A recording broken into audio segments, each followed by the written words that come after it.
ড্রাগনের যে কাটিংগুলো আমরা সংগ্রহ করেছিলাম সেই কাটিংগুলো থেকে কিভাবে আমরা চারা তৈরি করে নেব তা আজকের ভিডিওতে আমরা দেখিয়ে দেব। ড্রাগনের কাটিং থেকে খুব সহজেই এভাবে আপনারা চারা তৈরি করতে পারবেন।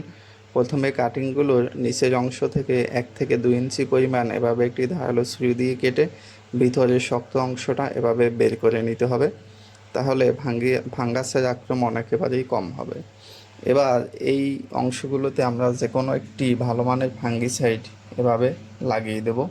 খুব ভালোভাবে এভাবে ফাঙ্গিসাইডটি লাগালে কাটিং বসানোর পরে কাটিং পচে যাওয়ার কোনো সম্ভাবনাই থাকবে না।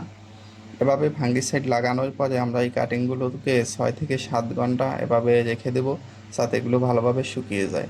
শুকানোর পরে কাটিংগুলোকে এভাবে মাটিতে যে কোনো পাত্রে এরকম আমরা বসিয়ে দেব।